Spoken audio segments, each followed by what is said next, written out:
I was taking a long road trip with my close friend Carter to meet up with some of our old college buddies. The journey was going to be a tough one, around 15 hours on the road, but with the two of us switching off, we figured we could handle it in one continuous drive. I took the wheel first, and after about 4 hours, Carter swapped in. The plan was for me to get some rest while he drove, but no matter how hard I tried, I just couldn't fall asleep. I don't know what the issue was, but I couldn't relax enough to drift off. So, when it was my turn again, I was already pretty drained, maybe even worse off than before Carter started. I could still keep my eyes on the road and focus, but I completely missed something important, the gas gauge. We were in Carter's old Chevy, which didn't have one of those digital reminders to warn you when the fuel is low. Just a plain meter I hadn't paid any attention to. I didn't realize how close we were to empty until the car began sputtering. That's when it hit me. We were out of gas. Carter woke up instantly as I pulled onto the shoulder, and he quickly started searching his phone for the nearest gas station. But not even half a minute later, the car refused to accelerate anymore, and I had no choice but to stop completely. I felt unbelievably dumb. To make things worse, Carter said the nearest station was about 4 miles away. We were in the middle of nowhere, just endless flat land around us, not another car in sight. We debated our options, but finally Carter decided he'd make the walk to get a gas canister while I stayed back and kept watch over the car. Maybe not the smartest plan, but it seemed ridiculous to pay for roadside service when the station was technically close enough to reach on foot. Even though it was 1 a.m. and the night was pitch black, Carter didn't seem fazed. He got out, started down the road, and within a minute he had vanished into the darkness. I sat alone in the car, running over how careless I'd been. Just a few minutes later, headlights appeared in the distance. At first, I was relieved, thinking maybe someone could help. But as the car passed, something felt off. They were crawling by at maybe 15 or 20 miles per hour when the limit was closer to 60. I glanced in the side mirror and watched them continue slowly, then come to a complete stop.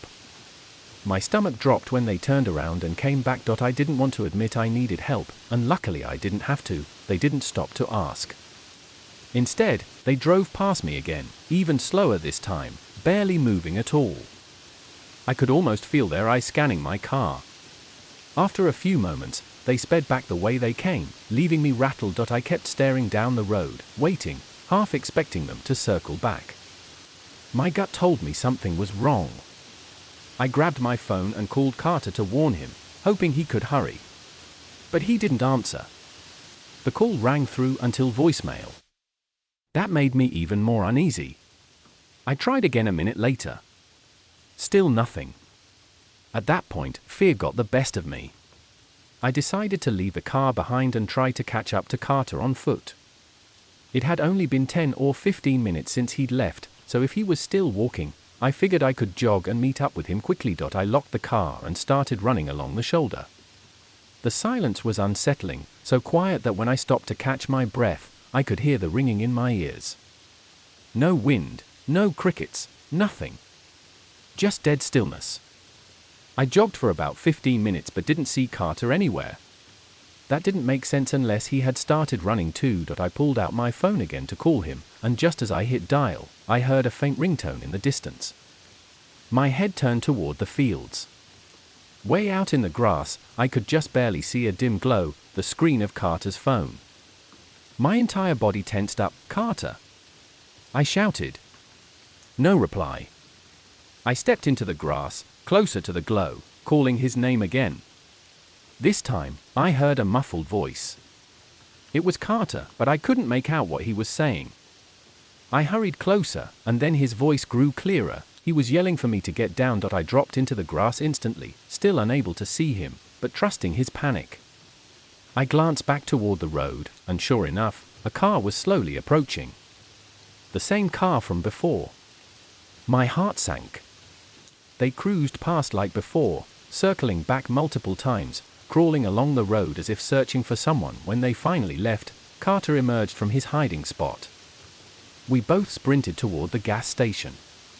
Along the way, he explained what happened. The driver had actually pulled over and tried to coax him into the car. The man's demeanor was disturbing, blatantly threatening. When Carter refused, the guy stepped out, forcing Carter to take off running. The man must have assumed he'd keep to the road, so he returned to his car to chase him. But Carter dove into the grass to hide. In the process, his phone flew from his pocket, leaving him crouched in the dark, too scared to move. Eventually, we made it to the station safely and contacted the police. We gave them a full description of the man and his car, but they never located him. The whole thing shook me badly. To this day, I feel guilty knowing it was my mistake that put us in that terrifying position. One thing's certain, I'll never ignore the gas gauge again. This happened back in 2014. At that time, I almost never went on road trips since it was tough to take multiple days off just to drive, plus even more time to actually enjoy being away. But during that year, I was between jobs when my family started planning a surprise party for my dad's 50th birthday. Since gas prices were much cheaper than they are now, and flying was still more costly in comparison, I figured I'd make the drive. Besides, I wasn't working at the moment, so I had the time to spare. To avoid pushing myself too hard, I decided to stretch the trip across 3 days. After the first long day of driving, I pulled into a nearby motel for the night. It wasn't anything special, but I didn't care. I ended up sleeping in until 11 the next morning, then gathered my stuff to check out. When I opened the door, though, I was startled to find a man standing right outside, directly in the doorway. "Excuse me," I muttered, trying to slide past. He didn't move much, which made it awkward. He looked like he was in his mid-40s, heavy bags under his eyes, and an overall unfriendly expression. I brushed past him, carried my belongings to the car, but noticed he was still just standing there, watching me. It was unsettling, but I told myself it was good I was leaving anyway. Once I checked out, I got back on the road. That day was supposed to be my longest stretch, about 10 hours. For the first several hours, it was fine, passing through towns, stopping occasionally. But as the trip went on, the scenery became more rural, long empty highways with fewer towns between. Realizing gas stations were becoming sparse, I decided to stop at the next one to fill up. After paying, I set the pump and headed inside to grab a coffee. When I came back out, something immediately felt wrong. A deep red, old Corolla had pulled up so close behind my car that from the front it looked like its bumper was practically touching mine. Nobody was outside pumping gas, and the windows were tinted dark, so I couldn't see inside. But I had that unnerving sense that someone was watching me from behind the glass. I quickly finished fueling, got back into my car, and pulled away. Almost immediately after, the Corolla followed. They hadn't even stopped to get gas. As I merged onto the highway, I kept an eye on the mirror. The car stayed behind me for a while, though a few vehicles back, so I tried to brush it off as coincidence. Eventually, as the sun went down and fewer cars were on the road, I stopped noticing it. Another 4 hours passed without me spotting it again, and I pretty much forgot about the whole thing. By then, I was exhausted and fighting to stay awake.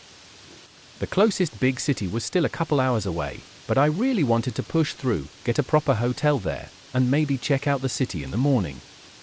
I thought about stopping for another coffee, even just to keep myself alert with something to sip on.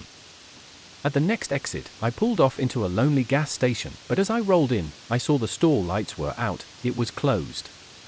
I sighed in frustration but decided I might as well top off the tank anyway.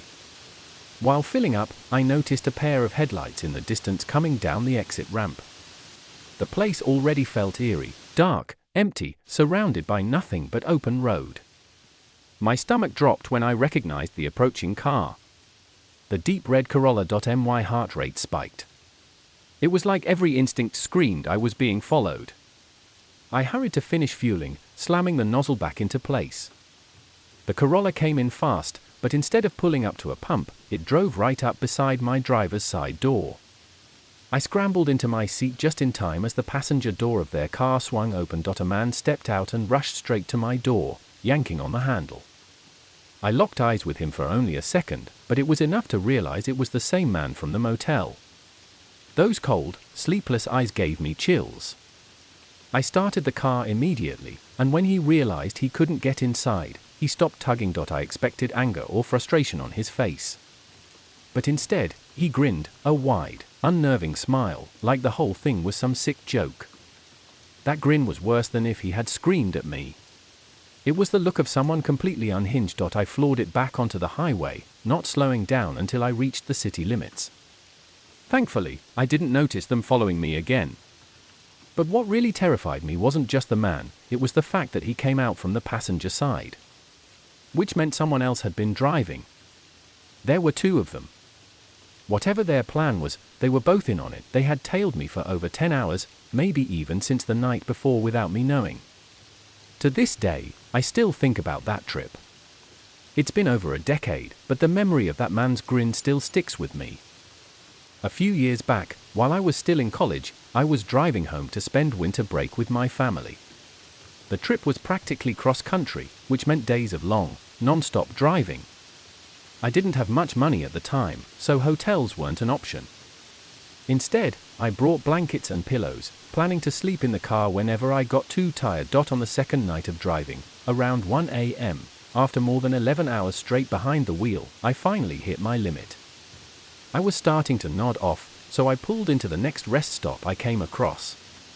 It was a small roadside pull-off with just a few spots, a bathroom building, and a couple vending machines. Only one other vehicle was there, parked all the way in the back. To give us both space, I parked in the opposite corner. I stretched my legs, used the restroom, and headed back out. The bathroom was gross, but I just wanted to get it over with. When I walked back to my car, though, my stomach tightened. There was a man standing right outside my window, peering inside. "Can I help you?" I asked. My voice startled him. He jumped a little, laughed nervously, and stepped back, saying he just wanted to see if I was inside so he could ask if I had change for the vending machine. The excuse didn't sit right. My car windows weren't tinted. It was basically like looking into a fishbowl. He could have easily seen whether or not I was in there without pressing his face to the glass. I told him I didn't have cash and tried to brush past him to get inside. He stepped aside, and I figured that was the end of it. But he didn't leave. Instead, he tried to start another conversation, asking what brought me out here in the middle of the night. I cut him off, saying I needed to get some sleep. He gave a little wave, then walked back to the other car and got in. That calmed me slightly. At least he wasn't some random drifter hanging around, but something still felt off. To be honest, though, I was so exhausted I didn't care. I just wanted to sleep. In hindsight, I probably should have left immediately and found another rest stop. But instead, I rearranged my stuff, leaned the seat back, and tried to settle in. My eyes were closed for maybe a few minutes when I noticed faint movement outside. I sat up and looked in the rearview mirror. My heart sank. The man had moved his car right up behind mine, this time much closer. That was enough for me. I knew I wouldn't be able to rest with him there. I decided to cut my losses and drive off, even if it meant staying awake longer.